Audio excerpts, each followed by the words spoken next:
많은 사람들이 은퇴를 앞두고 이렇게 말합니다. 퇴직하면 그동안 못했던 여행도 가고 취미도 즐기고 편하게 살 거야. 일터에서의 고단함을 떠올리며 상상하는 은퇴 후의 삶은 늘 자유롭고 풍요롭습니다. 그러나 막상 은퇴하고 나면 예상치 못한 현실이 찾아옵니다. 아침에 알람 없이 일어나는 자유로움도 잠시, 텅 빈 하루를 어떻게 채워야 할지 막막해지고 늘 바쁘게 움직였던 일상이 한순간에 멈추면서 어딘가 소외된 듯한 기분이 밀려옵니다. 직장에서 매일 얼굴을 보던 사람들과의 연락이 끊기고 시간 있을 때 밥 한번 먹자라는 인사치레도 사라집니다. 아이들은 각자 바쁘고 배우자 역시 자신의 일로 분주합니다. 홀로 집 안에 앉아 있는 시간이 길어지면서 문득 이런 생각이 들곤 합니다. 내가 이렇게 무기력하게 늙어가도 되는 걸까? 은퇴를 기다리며 상상했던 즐겁고 여유로운 삶은 어디로 갔을까요? 왜 퇴직 후에는 홀가분함보다 허전함이 더 크게 느껴지는 걸까요? 오늘은 은퇴 후 찾아오는 공허함과 그 속에서 새로운 길을 찾아가는 이야기들을 함께 나눠보려고 합니다. 은퇴 후의 삶이 꼭 외롭고 힘든 것만은 아니라는 것, 그리고 그 답을 이 글 속에서 함께 찾아볼 수 있다는 것을 느끼실 겁니다. 홀로 느끼는 막막함을 넘어 인생 2막을 활기차게 만들어가는 방법을 지금부터 함께 알아보겠습니다. 본격적인 이야기를 시작하기 전에 잠깐만요. 앞으로 전해드릴 내용이 정말 중요합니다. 구독과 좋아요 한번 눌러주시면 큰 힘이 됩니다. 여러분의 관심이 더 많은 분들께 이 메시지를 전할 수 있게 도와줍니다. 몇 달 전까지만 해도 새벽 5시 반에 일어나 회사 가방을 꾸리던 박미경 씨는 이제 알람도 없이 깨어납니다. 62살의 나이로 35년간 몸담았던 대기업에서 퇴직한 뒤 그녀의 하루는 완전히 달라졌습니다. 그녀가 가장 먼저 체감한 건 시간의 흐름이었습니다. 예전에는 회의 시간, 마감 시간, 퇴근 시간으로 촘촘히 짜여 있었는데 이제는 시계를 봐도 무슨 요일인지 헷갈릴 정도입니다. 처음 몇 주는 이걸 축복이라고 생각했어요. 아, 이제 누구한테 잔소리도 안 듣고 눈치도 안 보고 살 수 있구나 하면서 말이죠. 하지만 현실은 생각보다 쓸쓸했습니다. 오전 10시쯤 되면 예전 동료들한테 메시지를 보내고 싶어지는데 모두들 정신없이 일하고 있을 시간이라 망설여집니다. 카톡 단체방에는 여전히 회사 소식들이 오가지만 이제 자기 이야기는 아니어서 구경만 하게 됩니다.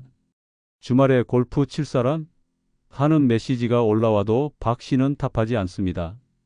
회사 다닐 때는 골프도 일종의 업무였지 이제는 괜히 끼어들어서 눈치 보이는 것 같아서요.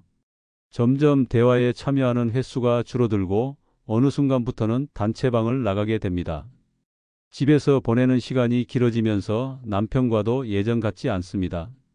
남편은 아직 일하고 있어서 저녁 늦게 들어오는데 하루 종일 집에만 있던 박 씨는 할 말이 없어집니다. 오늘 뭐 했어? 하고 물으면 그냥 집에 있었지 하는 답변밖에 나오지 않아요. 딸은 서울에서 따로 살고 아들은 외국에 있어서 연락하기도 어렵습니다. 친정 어머니는 작년에 돌아가셨고 시어머니는 요양원에 계셔서 한 달에 한 번 정도 찾아뵙는 게 전부입니다.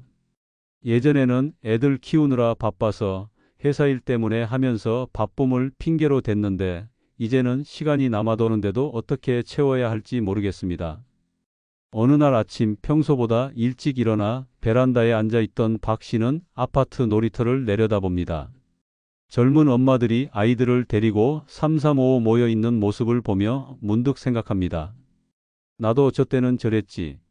항상 누군가와 이야기할 거리가 있고 바빠서 시간이 부족했는데 냉장고를 열어봐도 남편 혼자 먹을 반찬들만 있고 장을 보러 마트에 가면 혼자 사는 사람들 같은 소량의 물건만 담게 됩니다. 예전에는 온 가족 먹을 반찬을 만들었는데 이제는 2명 먹을 음식도 남는 경우가 많아요. 가장 힘든 건 저녁 시간입니다. 예전에는 퇴근하고 와서 저녁 준비하고 설거지하고 내일 아침 준비하면 금세 잠자리에 들 시간이었는데 이제는 하루 종일 할 일이 없다가 저녁 한 끼만 준비하면 되니까 시간이 너무 깁니다. 재택근무 중인 이웃들이 카페에서 노트북을 펼치고 있는 모습을 볼 때마다 부럽습니다. 나도 할 일이 있었으면 좋겠다는 생각이 듭니다. 적어도 뭔가 해야 할 일이 있고 누군가와 소통할 일이 있었으면 하는 간절함이 점점 커져갑니다. 박미경 씨가 변화의 첫 발걸음을 내딛게 된 건 아주 사소한 계기에서였습니다. 동네 우체국에 가는 길에 구립도서관 앞을 지나게 됐는데 정문에 노년층 스마트폰 활용 강좌 수강생 모집 포스터가 붙어 있더군요. 내가 아직 배울 게 있나? 하고 한번 웃었지만 요즘 손주들과 연락하려면 스마트폰을 제대로 써야겠다는 생각이 들었습니다. 딸이 보내준 사진들도 제대로 보지 못하고 있었거든요. 망설이다가 도서관 안으로 들어가 접수를 했는데 예상외로 많은 사람들이 강좌를 신청하고 있었습니다. 첫 강좌 날 박 씨는 긴장한 마음으로 강의실에 들어갔습니다. 나이 비슷한 사람들이 16명 정도 모여 있었는데 모두 어색한 표정들이었어요. 강사가 간단한 자기소개 시간을 갖자고 하니 한 명씩 이야기를 시작했습니다. 김영숙이라고 합니다. 퇴직한 지 1년 됐는데요. 하는 소리에 박 씨도 귀가 쫑긋 서더군요. 다음 사람, 그 다음 사람. 알고 보니 대부분 퇴직 후 시간이 남아도는 상황들이었습니다. 어떤 분은 손주들이 스마트폰으로 게임하는 것만 봐서 뭐가 그리 재미있나 싶어서 왔어요 라고 웃으며 말하기도 했습니다. 수업이 끝나고 후에 자기소개 때 운동 좋아한다고 했던 최정순이라는 분이 다가와서 말을 걸었습니다. 제가 동네 공원에서 아침 걷기 모임을 나가는데요.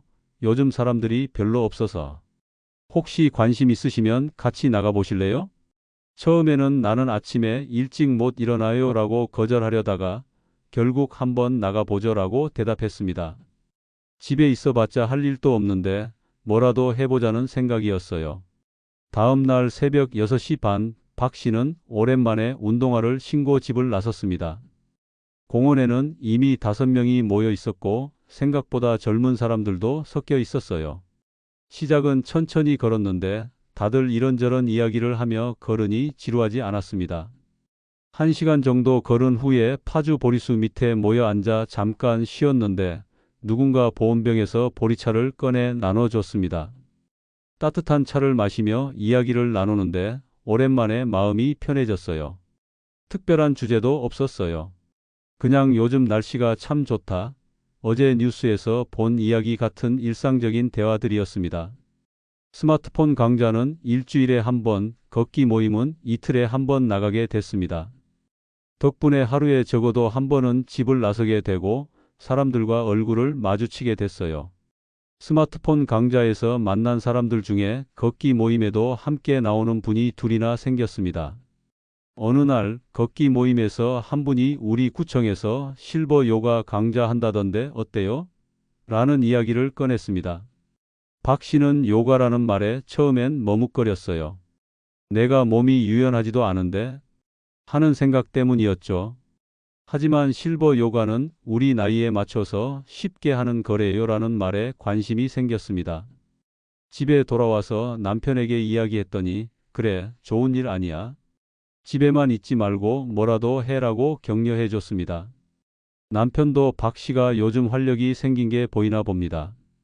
실제로 아침에 일어나는 시간도 일정해지고 밤에 잠드는 시간도 규칙적이 됐거든요. 요가 강좌에 첫 참석한 날 예상보다 많은 사람들이 있어서 놀랐습니다.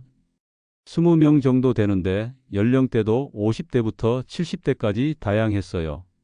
강사가 오늘 처음 오신 분들 계세요? 라고 물으니 절반 정도가 손을 들더군요. 박 씨도 혼자가 아니라는 게 위안이 됐습니다.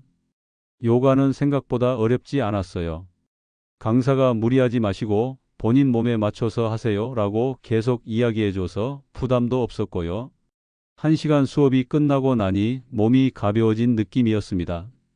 요가 수업 후에 몇 명이 카페로 이동해서 차를 마시게 됐는데 자연스럽게 이야기가 이어졌습니다.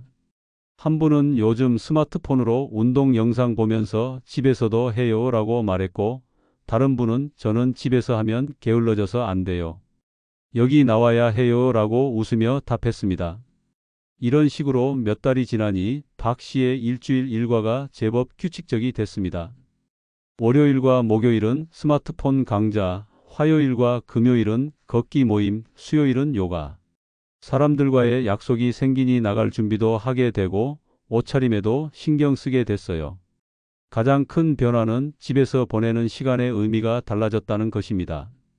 예전에는 시간을 때우려고 텔레비전만 켰다면 이제는 내일 할 일을 준비하거나 강좌에서 배운 걸 연습하는 시간이 됐어요. 스마트폰 강좌에서 배운 사진 편집으로 아침 운동 사진을 정리해서 딸한테 보내기도 하고 요가 동작을 복습하기도 합니다. 무엇보다 사람들과 만나서 대화할 거리가 생긴 게 가장 큰 위안이었습니다. 예전에는 오늘 뭐 했어? 라는 남편의 질문에 할 말이 없어서 답답했는데 이제는 오늘 걷기 모임에서 이런 이야기 나왔는데 라고 자연스럽게 대화를 시작할 수 있게 됐어요. 박미경 씨가 각종 모임에 참여한 지 6개월이 지났을 때 예상치 못한 제안이 들어왔습니다. 요가 강좌에서 함께 수업을 듣던 이현주 씨가 우리 동네에 아이들한테 한글 가르쳐주는 자원봉사가 있는데 관심 있으세요? 라고 물었거든요. 박 씨는 망설였습니다. 내가 애들 가르칠 실력이 되나? 하는 생각이 먼저 들었어요. 게다가 자원봉사라는 것도 처음이라 부담스러웠죠. 하지만 이 씨가 저도 처음에는 걱정했는데 막상 해보니 애들이 너무 귀엽고 선생님들도 친절해요라고 말하는 게 인상 깊었습니다. 집에 와서 남편한테 이야기해봤더니 한번 가보기라도 해봐. 마음에 안 들면 안 하면 되잖아라는 대답이 돌아왔어요. 그 말이 맞다 싶어서 봉사센터에 연락해 봤습니다.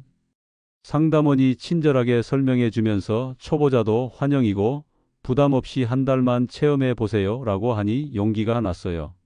첫 자원봉사 날 박 씨는 긴장되는 마음으로 지역아동센터에 들어갔습니다. 센터장님이 반갑게 맞아주시고 오늘은 그냥 아이들이 숙제하는 거 옆에서 봐주시기만 하면 돼요 라고 하셔서 안심이 됐어요. 12명의 아이들이 있었는데 대부분 초등학교 저학년이었어요. 한 아이가 선생님, 이 글자가 뭐예요? 라고 물었을 때 박 씨는 자연스럽게 답해 주더군요. 오랜만에 누군가한테 선생님이라는 말을 들으니 기분이 묘했어요. 점심시간에 아이들과 함께 김밥을 먹었는데 한 아이가 할머니, 왜 머리가 하얀색이에요? 라고 물었습니다. 다른 선생님들이 아이를 나무랐지만 박 씨는 웃으며 나이가 들면 머리가 하얗게 되는 거야. 너도 50년만 지나면 알게 될 거야 라고 답했어요. 아이들이 킥킥 웃는 소리가 귀엽게 들렸습니다. 두 번째 봉사부터는 좀 더 적극적으로 참여하게 됐어요. 아이들이 받아쓰기 숙제를 할 때 옆에서 도와주고 동화책 읽기를 어려워하는 아이에게는 천천히 글을 가르쳐 주기도 했습니다. 특히 할머니 손주뻘 나이의 아이들이 자꾸 박 씨 주변에 모여들어서 애교를 부리는 게 신기했어요. 한 달이 지날 무렵 센터장님이 다음 달에 할머니와 함께하는 전통놀이 시간을 만들고 싶은데 도와주실 수 있나요? 라고 물었습니다. 박 씨는 어렸을 때 했던 놀이들이 기억났어요. 공기놀이, 고무줄놀이, 실뜨기 같은 것들이요. 내가 할 수 있을까? 하는 걱정도 있었지만 아이들이 기대하는 모습을 보니 거절할 수 없었어요. 집에서 공기와 고무줄, 실뜨기 실을 사서 혼자 연습도 해봤습니다. 손가락이 예전처럼 유연하지 않아서 어려웠지만 조금씩 감각이 돌아오더군요. 전통놀이 시간이 되자 아이들이 신기해했어요. 스마트폰도 없이 어떻게 놀았어요? 라는 질문에 박 씨는 웃으며 우리 때는 이런 놀이가 재미있었어 라고 답했습니다. 실뜨기를 가르쳐 주자 아이들이 따라하려고 애쓰는 모습이 귀여웠어요. 그런데 이 일이 뜻밖의 제안으로 이어졌습니다. 관할 구청의 담당자가 센터에 방문했다가 박 씨의 활동을 보고 어르신들의 지혜를 아이들과 나누는 프로그램을 확대하고 싶은데 정기적으로 참여해 주실 의향이 있나요? 라고 물었거든요. 박 씨는 고민에 빠졌어요. 정기적으로 책임을 진다는 게 부담스러웠거든요. 하지만 아이들이 할머니 또 오시죠? 라고 묻는 모습을 보니 마음이 흔들렸습니다. 결국 한 달에 2번 정도면 할 수 있을 것 같아요 라고 답했어요. 자원봉사를 시작하면서 박 씨의 일상에 또 다른 의미가 생겼습니다. 아이들을 만나는 날에는 조금 더 단정하게 옷을 입고 목소리도 맑게 내려고 신경 쓰게 됐어요. 아이들과 할 놀이를 준비하면서 어렸을 때 기억들도 되살아나고요. 한 번은 아이들이 할머니는 어린 시절에 어떻게 놀았어요? 라고 물어서 이야기를 들려줬어요. 골목길에서 했던 말뚝박기, 땅 따먹기, 구슬치기. 아이들이 신기하다는 듯이 눈을 반짝이며 들었습니다. 요즘은 그런 놀이 못해요. 다 아파트라서. 라는 한 아이의 말에 시대의 변화가 느껴지더군요. 자원봉사 활동은 박 씨에게 새로운 시각을 주기도 했습니다. 아이들을 돌보면서 내가 아직 누군가에게 도움이 될 수 있구나라는 생각이 들었어요. 퇴직 후에는 쓸모없어진 것 같은 느낌이 들었는데 아이들에게는 소중한 할머니가 되어주고 있었으니까요. 어느 날 아이 하나가 할머니, 저희 엄마가 일하셔서 늦게 와요. 집에 가면 혼자 있어요 라고 말했습니다. 박 씨는 그 아이가 자신의 어렸을 때 모습 같다고 생각했어요. 바쁜 부모님 대신 이웃의 어른들이 돌봐줬던 기억이 났거든요. 자원봉사를 하면서 퇴직 전 동료들과도 연락이 닿게 됐습니다. 한 동료가 미경이가 자원봉사한다면서 나도 시간이 있을 때 함께하고 싶은데라고 연락이 왔거든요. 이렇게 해서 퇴직한 동료 셋이서 함께 자원봉사를 하게 됐어요. 동료들과 함께하니 더 즐거웠습니다. 각자의 경험을 살려서 아이들에게 다양한 이야기를 들려주고 때로는 역할극도 해줬어요. 아이들이 좋아하는 모습을 보면서 우리가 이런 일을 할 수 있다니 하고 서로 감탄하기도 했습니다. 박 씨는 이제 자원봉사가 단순한 시간 보내기가 아니라 자신의 정체성을 찾아가는 과정이라는 걸 깨달았어요. 퇴직 후 나는 누구인가라는 질문에 답을 찾지 못했는데 아이들에게는 여전히 선생님이자 할머니였거든요. 박미경 씨가 자원봉사를 시작한 지 1년이 지난 어느 날 예상치 못한 일이 일어났습니다. 지역 아동센터에서 만난 한 아이의 엄마가 센터 입구에서 기다리고 있더군요. 선생님 덕분에 우리 아이가 많이 변했어요. 집에 가면 할머니 이야기를 자꾸 해요 라고 인사를 건네는 게 아닙니까? 그 순간 박 씨는 가슴이 뜨거워졌어요. 퇴직 후 처음으로 자신이 누군가에게 진짜 필요한 사람이라는 느낌을 받았거든요. 회사에서 일할 때와는 다른 만족감이었어요. 일의 성과가 아니라 관계에서 오는 기쁨이었죠. 그 후로도 비슷한 일들이 계속 생겼습니다. 한 아이가 할머니가 가르쳐준 실뜨기로 친구들이랑 많이 놀았어요 라고 자랑하거나 다른 아이가 우리 엄마도 어릴 때 고무줄놀이 했대요 라며 엄마와의 공통 분모를 찾았다고 말하기도 했어요. 이런 경험들이 쌓이면서 박 씨는 자원봉사에 더 깊이 빠져들게 됐습니다. 구청에서 주관하는 세대 간 소통 프로그램의 기획위원으로 활동해 달라는 제안도 받았어요. 처음에는 내가 그런 일을 할 수 있을까 하고 망설였지만 그동안의 경험을 바탕으로 도움이 될 수 있겠다 싶어서 수락했습니다. 기획위원 활동을 하면서 박 씨는 자신과 비슷한 또래의 어르신들을 많이 만났어요. 퇴직 교사, 간호사, 회사원 등 다양한 배경을 가진 분들이 모여 세대 간 소통을 위한 프로그램을 함께 만들어가더군요. 특히 70대 초반의 한 위원은 우리 세대가 가진 경험과 지혜를 젊은 세대에게 전달하는 것도 중요한 역할이야 라고 말했는데 그 말이 깊이 와닿았어요. 프로그램 기획 과정에서 박 씨는 자연스럽게 리더십을 발휘하게 됐습니다. 아이들과 직접 활동하면서 얻은 통찰이 프로그램 설계에 큰 도움이 됐거든요. 아이들은 딱딱한 강의보다 직접 해보는 체험을 좋아해요 라든지 어르신들도 강사 역할만 하시지 말고 아이들과 함께 놀아주세요 같은 실질적인 조언들이요. 몇 달 후 구청 주관으로 할머니 할아버지와 함께하는 전통놀이 한마당이 열렸는데 이 행사의 주요 기획을 박 씨가 담당했어요. 준비 과정은 쉽지 않았어요. 참여할 어르신들을 모집하고 아이들과 매칭하고 놀이 종목을 선정하는 모든 일에 신경 써야 했죠. 행사 당일 공원에 500명 넘는 사람들이 모였어요. 처음에는 어른들과 아이들이 어색해했지만 놀이가 시작되자 금세 분위기가 달라졌습니다. 70대 할아버지가 아이들에게 팽이치기를 가르쳐주고 60대 할머니가 고무줄놀이를 시범 보이는 모습을 보면서 박 씨는 가슴이 뭉클했어요. 행사가 끝난 후 구청장님이 직접 찾아와서 이런 프로그램이 더 많이 필요합니다. 계속 도와주세요 라고 부탁하셨어요. 그때 박 씨는 깨달았죠. 자신이 이제는 단순히 시간을 보내는 게 아니라 사회에 기여하는 일을 하고 있다는 것을요. 자원봉사와 지역 활동을 하면서 박 씨의 일상은 완전히 바뀌었습니다. 아침에는 여전히 걷기 모임에 나가고 요가 수업도 계속 듣지만 이제는 그것들이 더 큰 활동을 위한 체력 관리의 일환이 됐어요. 스마트폰 강좌에서 배운 기술들은 아이들에게 전통놀이 영상을 보여주거나 기획회의 자료를 만들 때 활용하게 됐고요. 가장 큰 변화는 남편과의 관계였어요. 예전에는 남편이 퇴근하면 할 말이 없어서 어색했는데 이제는 하루 동안 있었던 일들을 자연스럽게 이야기하게 됐어요. 오늘 아이들한테 윷놀이 가르쳐 줬는데 라고 시작하면 남편도 관심 있게 들어주고 때로는 나도 주말에 함께 가볼까? 라고 제안하기도 했습니다. 딸과의 관계도 달라졌어요. 예전에는 가끔 안부 전화만 주고받았는데 이제는 자원봉사 이야기를 들려주면 딸이 엄마가 그런 일을 하시다니 정말 멋있어요 라고 말해줘요. 손주들에게도 화상통화로 전통놀이를 가르쳐주면서 3대가 함께 소통하는 시간이 많아졌고요. 어느 날 퇴직한 지 2년이 다 돼가는 시점에 박 씨는 문득 생각했어요. 내가 이렇게 바쁠 줄 누가 알았을까? 회사 다닐 때만큼이나 할 일이 많고 사람들과 만날 일도 많아졌거든요.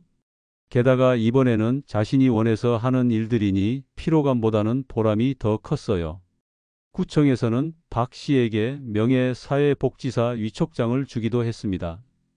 예기치 않은 선물이었지만 그동안의 활동을 인정받는 것 같아서 기뻤어요. 위촉식에 가족들도 참석했는데 남편이 당신이 이렇게 멋있는 사람인 줄 몰랐어 라고 농담하듯 말하는 것도 귀엽더라고요. 이제 박 씨는 퇴직 후 삶에 대해 다른 시각을 가지게 됐어요. 퇴직은 끝이 아니라 새로운 시작이라는 말이 이제는 진짜 와닿아요. 예전에는 회사에서의 역할이 자신의 정체성이었다면 이제는 지역사회의 일원으로서 아이들의 할머니 선생님으로서 자신을 정의하게 됐죠. 요즘은 주변의 다른 퇴직자들에게도 자꾸 조언하게 돼요. 집에만 있지 말고 작은 것부터 시작해봐요.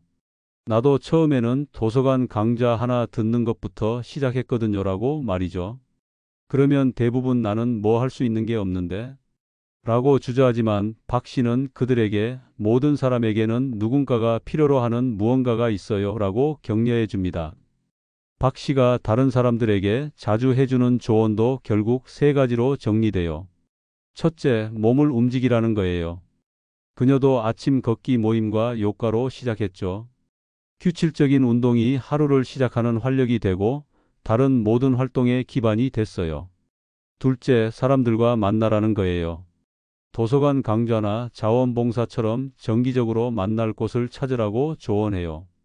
혼자 있는 시간이 길수록 외로움만 커지니까요. 셋째, 자신의 경험을 나누라는 거예요. 아이들에게 전통놀이를 가르치면서 자신이 여전히 필요한 사람이라는 걸 깨달았듯이 모든 사람에게는 나눌 수 있는 특별한 무언가가 있다고 믿어요. 박미경 씨의 퇴직 후 삶은 이제 더 이상 공허하지 않습니다. 오히려 바쁘고 충만해요. 스마트폰 강좌에서 시작된 작은 변화가 이렇게 큰 변화로 이어질 줄은 꿈에도 몰랐죠. 이제 그녀는 확신합니다. 인생의 이모작은 언제든 시작할 수 있고 그 시작은 아주 작은 발걸음에서 비롯된다는 것을요. 퇴직은 인생의 끝이 아니라 새로운 장의 시작입니다. 중요한 것은 용기를 내어 첫걸음을 떼는 것이에요. 여러분도 박미경 씨처럼 자신만의 의미 있는 이모작을 찾아보세요. 이 영상 끝까지 시청해 주셔서 진심으로 감사합니다. 여러분의 구독과 좋아요는 더 많은 분들에게 이 소중한 건강 정보를 전하는 데 큰 힘이 됩니다. 앞으로도 여러분의 건강한 삶을 위한 따뜻한 지혜로 함께 하겠습니다. 감사합니다.